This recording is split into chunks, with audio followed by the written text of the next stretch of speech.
motivos para não querer viver mais. Eles tinham 1001 motivos para desistir. Porque imagine você viver num local isolado da sua família, isolado da sua cidade, isolado da sua igreja, isolado de quem você ama. Qual motivo nós teríamos para viver? Quando nós passamos e ficamos longe de quem nós amamos, bate uma saudade. Imagine você viver longe de alguém que você nunca mais vai encontrar mais na sua vida, que você não tem mais a expectativa que você vai ver ela. O que te traz um motivo para sobreviver? Aqueles 4 homens não tinham nada a não ser querer sobreviver, mas eles não tinham motivo para tal. Porque quando nós vamos pegar o livro da lei, em Levítico capítulo de número 13, são 59 versículos dizendo como é o comportamento do sacerdote e quais eram os comportamentos dos leprosos. Então existia uma lei dada por Deus para que fosse excluído aqueles homens que adquirissem lepra naquela época. Então imagine o próprio Deus instituir uma lei a qual, quando você tivesse lepra, você era excluído da sociedade, você era excluído da sua tribo, você era excluído da sua família. Então eles viviam aquele contexto. E o sacerdote tinha um comportamento, ele devia seguir um padrão específico para inspecionar a pele daqueles que tinham alguma ferida e condenar: você tem lepra, você tem que estar afastado de todos nós, porque você é imundo e não faz mais parte da nossa tribo enquanto você não voltar a ser puro. Porém, os leprosos, eles também tinham um padrão de comportamento. E qual era este padrão? Eles deviam andar com as suas roupas rasgadas para mostrar as feridas de sua pele.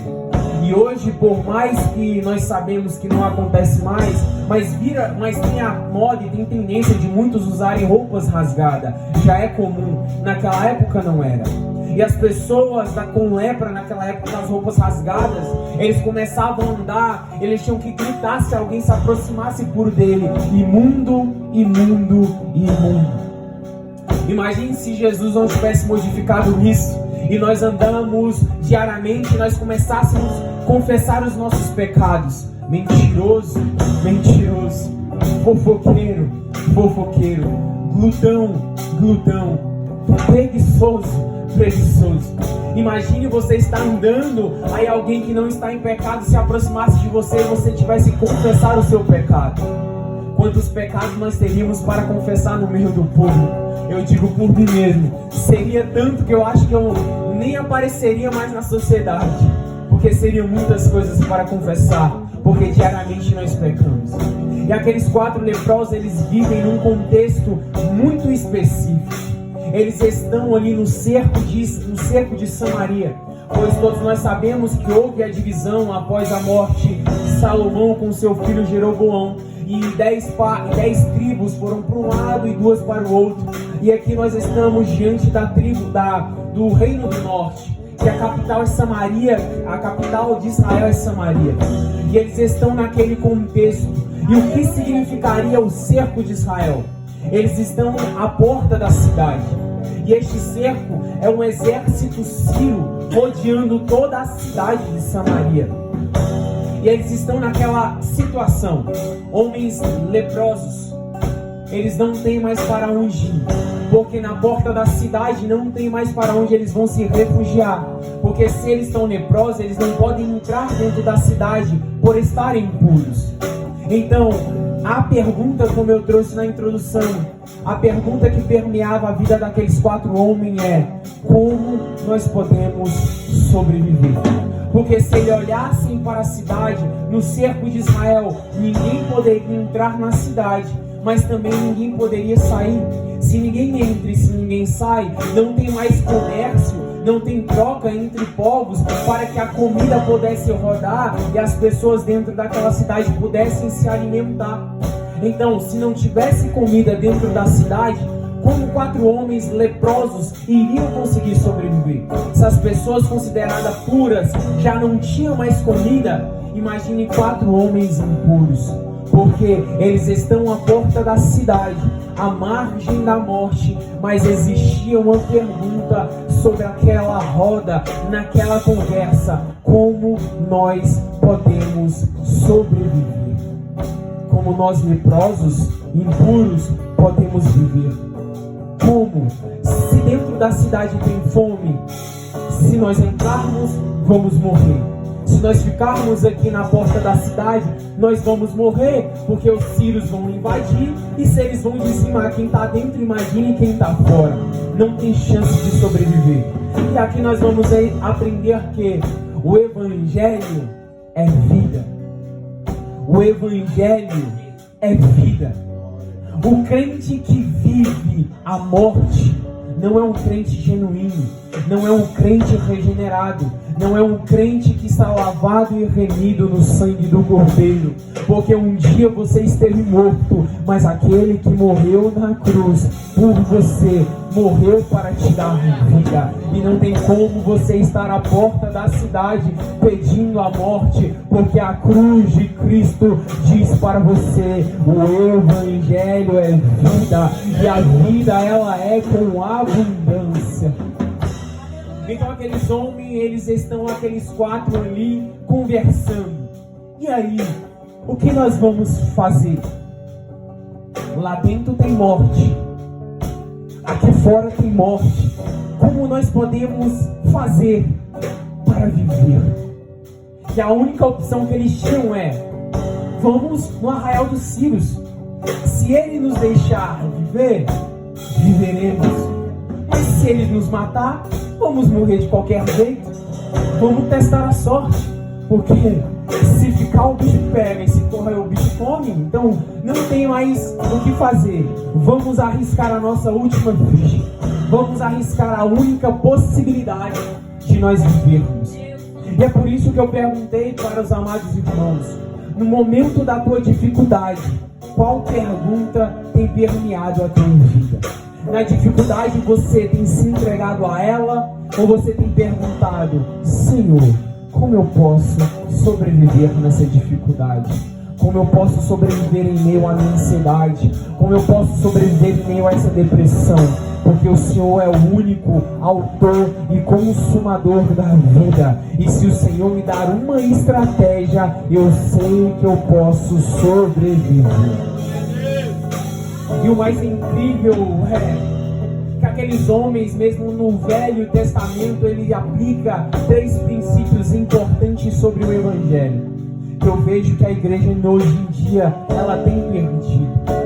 A igreja de hoje ela tem perdido vários princípios. O crente de hoje em dia ele tem se perdido em meio a este mundo. No mundo existe morte. No mundo não tem mais alimento. No mundo não tem mais nada que te satisfaça. Mas nós temos se entregado a este mundo. Ao invés de nós buscarmos a vida, nós estamos querendo voltar para a cidade para morrer. Queremos voltar para o nosso passado para ficarmos lá. Mas esta noite é noite de vida, é noite de vida. E Deus te trouxe aqui, não foi para morrer, mas foi para iluminar e você ter a plena convicção: a vida virá sobre você nesta noite. E eles estão ali e eles escolhem viver. Então, eles praticam o primeiro princípio do Evangelho, que é o princípio do movimento. O crente que é crente, depois que ele é convertido, Deus sempre vai o chamar no momento que ele está se movimentando. Deus sempre vai chamar ele no momento que ele está trabalhando. Porque vai ter tu, ó preguiçoso, com a formiga, mas o trabalhador que está trabalhando, ele é chamado por Deus. E o primeiro movimento que eles fazem é: decidimos viver, agora o que vamos fazer é praticar o princípio do movimento. Então, ao anoitecer, ao crepúsculo, como está na minha tradução, eles começam a dar os primeiros passos. E agora eles decidiram viver e eles vão colocar em prática aquilo que eles decidiram. Porque não existe decisão parcial. Ou eu me movimento, ou eu decido ficar parado. Muitos de nós se pegamos à zona de conforto achando que é a melhor decisão. Mas não existe decisão imparcial. Ou você se movimenta, ou você fica parado. A zona de conforto é onde você está parado, mas confortável, apegado nas suas convicções, achando que você está abalando, mas você está parado, morrendo na sua convicção. Então eles praticam o primeiro grande princípio do Evangelho, que é o princípio do movimento. Quando nós pegamos o Evangelho de João, ele vai registrar 7 milagres. Mas nesses 7 milagres existe duas coisas em comum. Existe algo muito importante. Porque no Evangelho de João você vai ver Jesus Cristo, ele multiplicando a água para o vinho. No Evangelho de João, você vê Jesus curando o filho de um oficial. Você vê no Evangelho de João, depois de 38 anos, um paralítico sendo curado. Você vê Jesus Cristo multiplicando pães e peixes. Você vê Jesus Cristo andando sobre as águas. Mas também você vai ver Jesus Cristo curando um cego de nascença. E você vai ver Jesus Cristo ressuscitando Lázaro. E tudo isso tem algo em comum. É um ato divino. É o céu dizendo: hoje eu faço um milagre. Mas é o homem se movimentando rumo a este milagre.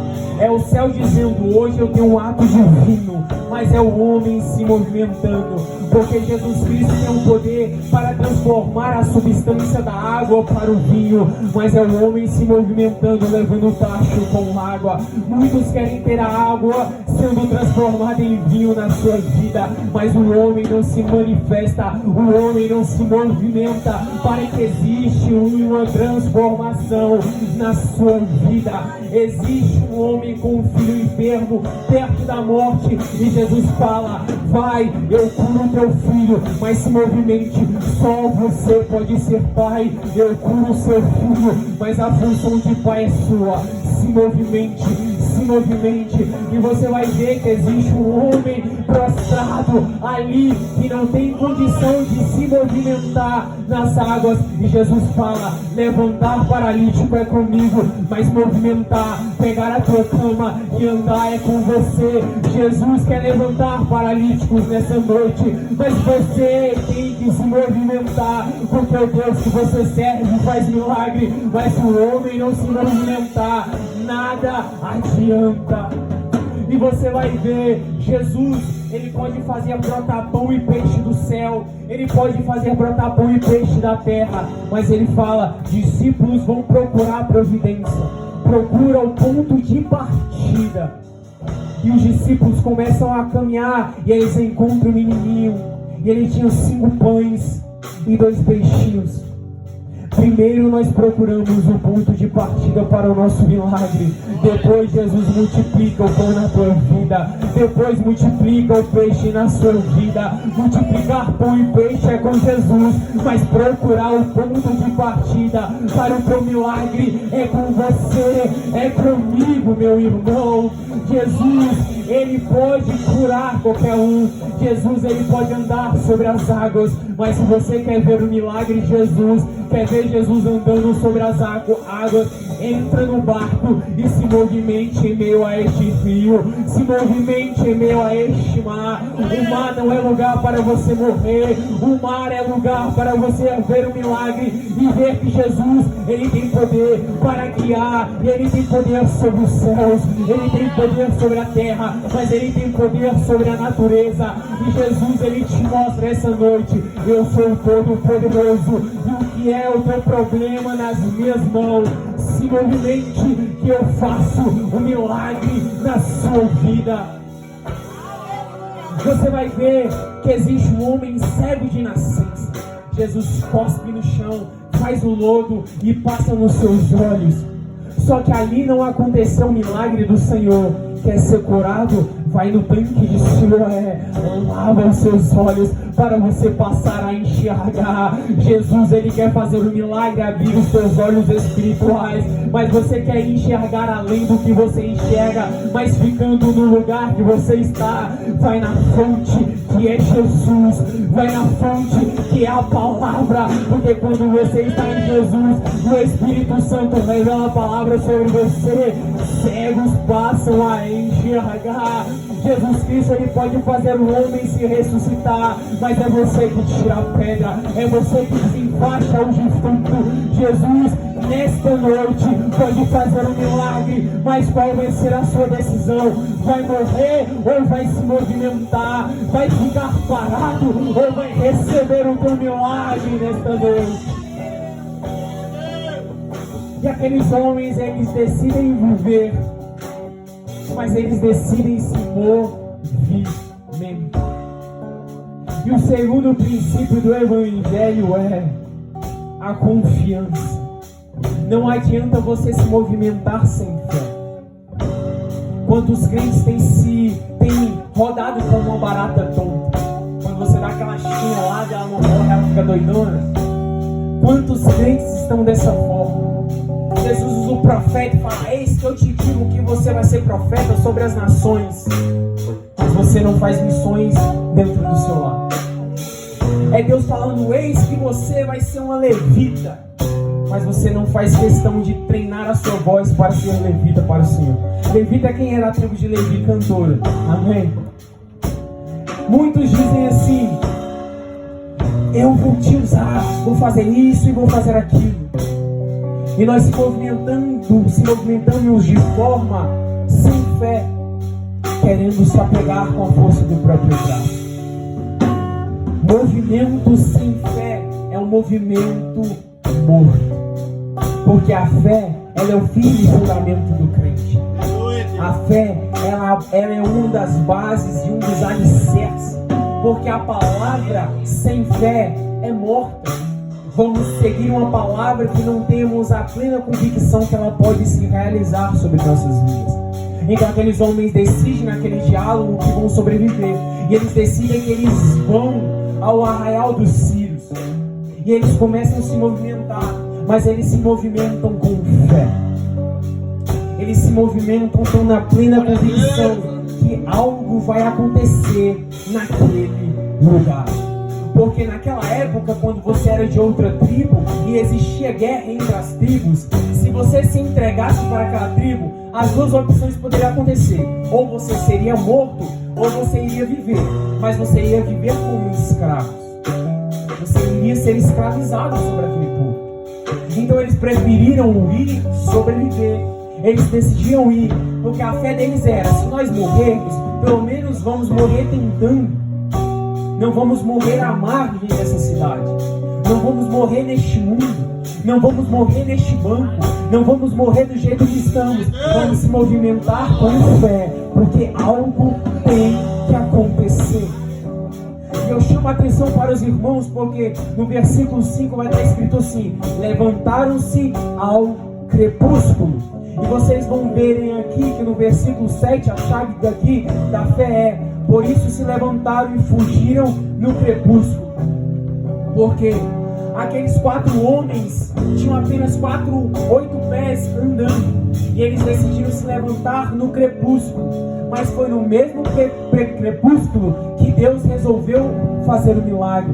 Porque enquanto eles marchavam, Deus fazia aquele exército ouvir um grande som.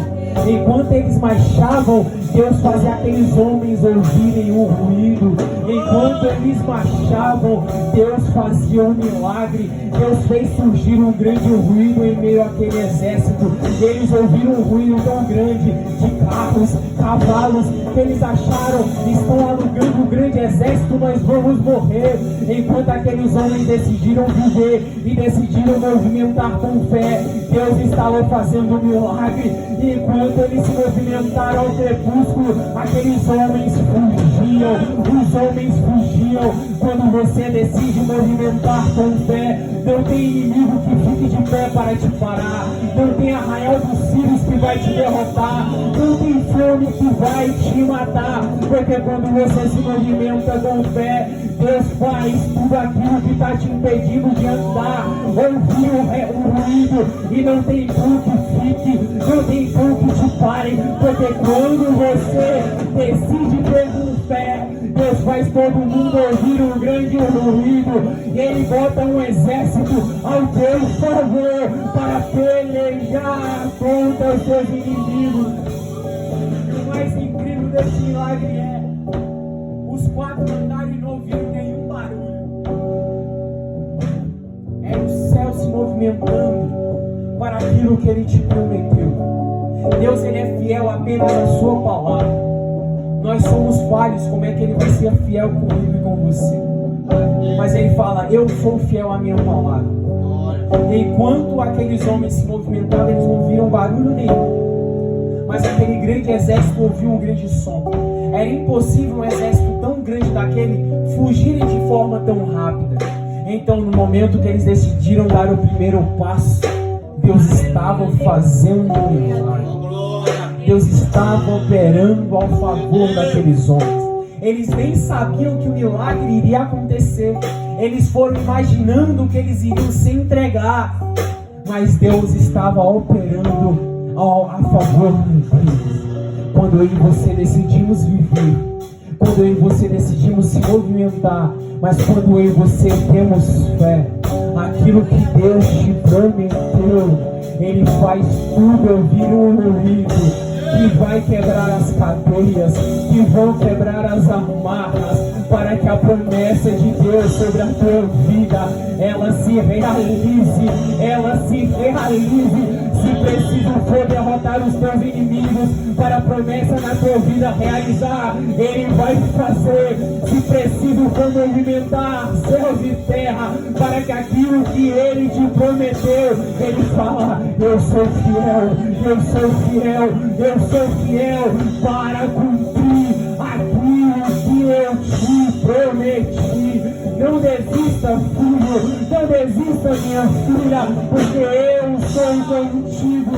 Você não enxerga o amanhã, você não enxerga o futuro, mas eu já estou lá e eu sei o que eu posso fazer para que realize a promessa na tua vida, porque Evangelho é vida, Evangelho é movimento, Evangelho é fé, e eu estou aqui pronto para fazer os exércitos inimigos baterem retirada, para não atrapalhar você se alimentar da minha palavra.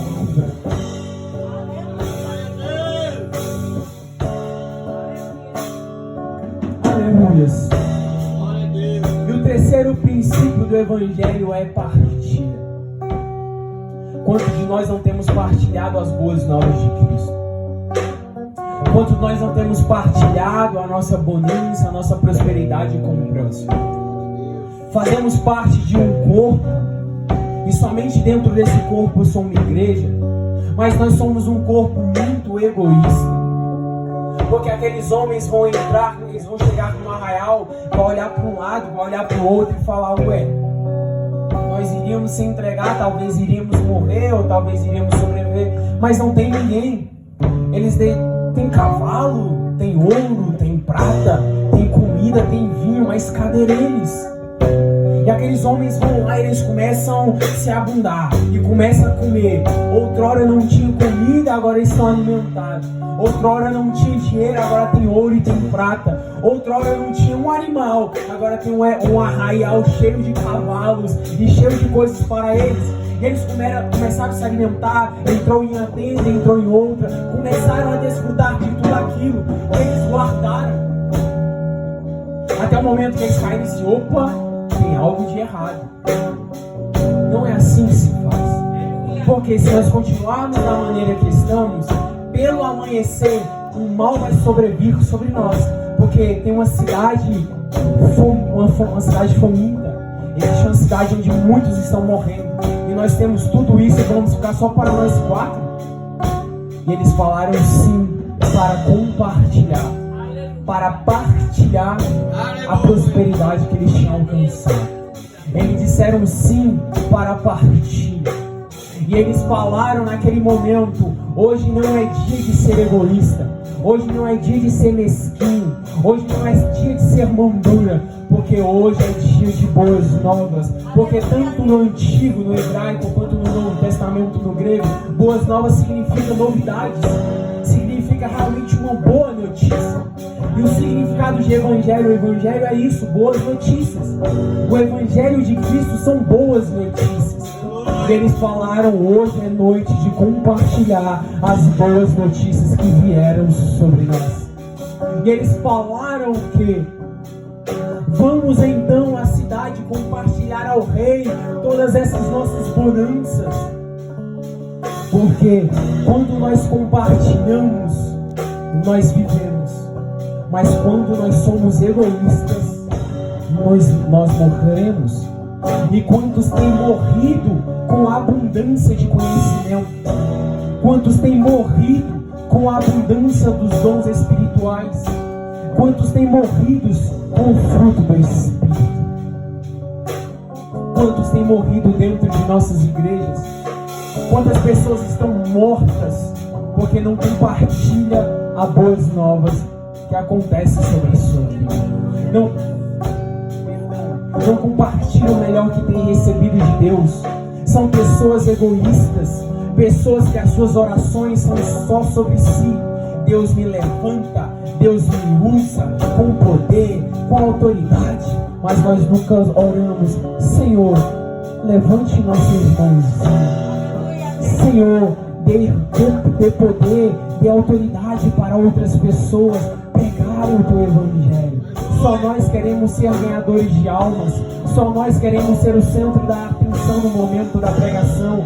Nós queremos, no momento que vamos pregar, que a igreja derrame um poder e todo mundo roda no manto. Mas não, nós não oramos: Senhor, use meu irmão com poder, use meu irmão com autoridade. Senhor, eu não posso viajar para fazer missão, mas levante homens, levante mulheres para ir lá fazer missão. Senhor, se eu não posso fazer, levante meu irmão, porque o princípio do Pai Nosso é: Pai nosso que estais no céu. O Pai não é só meu, o Pai é de todos. O reino não é só para mim, o reino é para todos. O egoísmo dentro da igreja tem que ser quebrado, porque hoje é dia de boas novas, e as boas novas é compartilhar com o próximo, compartilhar com o perdido, compartilhar com a prostituta, compartilhar com o bandido, porque no evangelho compartilhado ele gera vida para o reino do nosso Senhor Jesus Cristo.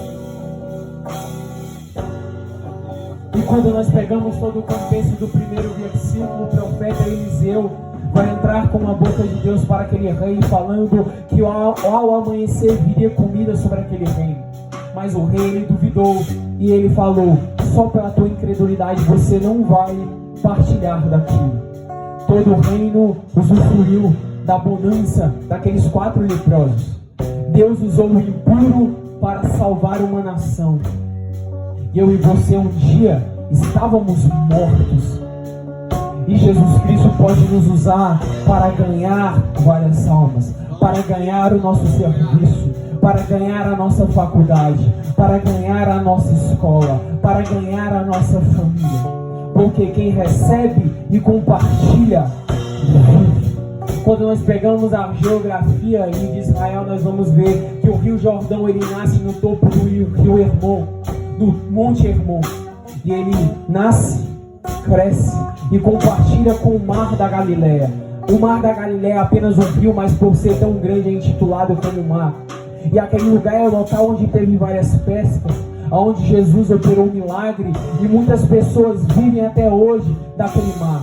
E aquele Mar da Galileia, ele recebe e partilha. Mas a última partilha desse mar, ele não partilha para mais lugar nenhum, porque o local onde ele partilha se chama Mar Morto. Até a natureza, ela nos ensina de quem recebe e partilha vive. Quem recebe, partilha, vive milagre. Quem recebe e partilha tem poder. Quem recebe e partilha prega com autoridade.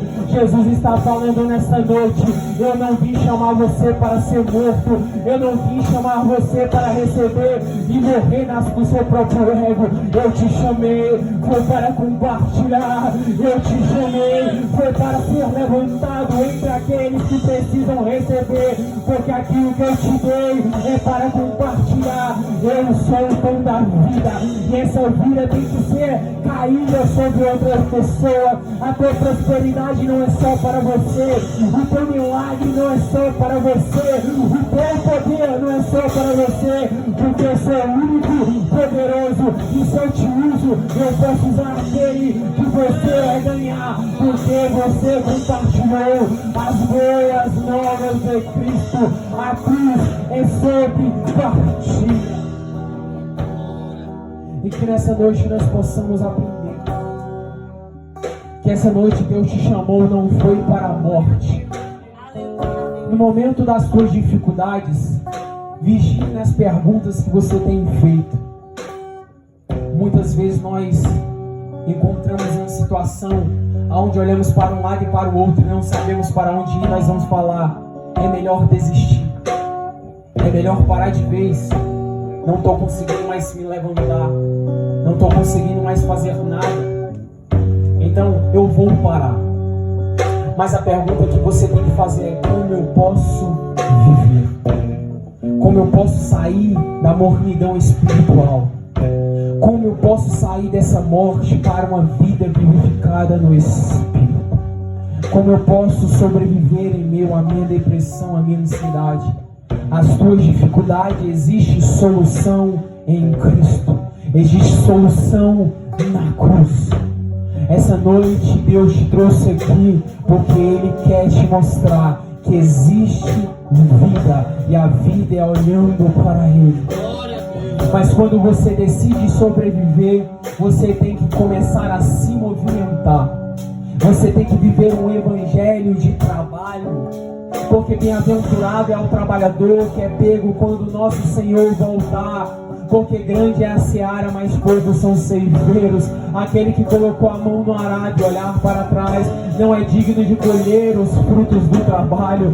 Jesus, quando quis levantar um rei, Ele não buscou aqueles que estavam sentados à mesa esperando, mas Ele foi buscar aquele pequenino que estava trabalhando num pasto. Jesus, quando Ele quis levantar um libertador para aqueles que estavam escravos no Egito, Ele não pegou um homem que estava no conforto do palácio, não. Ele pegou um homem que estava trabalhando para o seu sogro. Jesus, quando quis levantar a voz que clamava no deserto, Ele não pegou o filho do sacerdote, que poderia ser sacerdote por herança. Não, Ele pegou um homem que desde a infância resolveu viver no deserto, comer gafanhoto e se alimentar de mel silvestre. Ele foi buscar no deserto quem estava trabalhando para a intimidade. E se você quer ser usado por Deus, trabalhe, se movimente, porque enquanto você trabalha, Deus levanta pessoas para fazer a sua obra. E devemos se movimentar com fé. Com fé que Jesus pode cumprir aquilo que Ele nos prometeu. Levantar com fé que Ele pode cumprir tudo aquilo que Ele deixou na sua palavra. Porque nós devemos viver com as Escrituras acima de nossas convicções. A Bíblia é suficiente para tudo. E se ela é suficiente, ela tem que gerar fé em nós. Em meio aos nossos movimentos, a Bíblia nos acerta que se Deus prometeu, Ele é fiel à sua própria palavra, então Ele vai cumprir na tua vida. A tua promessa, ela vai se cumprir se você tiver fé. O Deus soberano, Ele está dizendo: eu vou realizar sobre a tua vida grandes coisas que você nem imagina, mas eu vou requerer de você fé para que isso possa ser possível. E o terceiro princípio que devemos aprender com esses 4 são, e com o Evangelho: tudo aquilo que você receber, compartilhe. Porque quem recebe e não partilha, vive como um mar morto. Morto na sua incredulidade, morto no seu conhecimento, morto na unção que você acha que tem, morto de ministério, morto neste banco, morto dentro de sua casa. Mas Ele está falando: Tudo que você receber, compartilhe, porque é compartilhando que a vida vem sobre você. É compartilhando que eu multiplico. É compartilhando que o teu milagre irá de fato vir sobre você e a sua casa. Compartilhe que os pães vão ser multiplicados.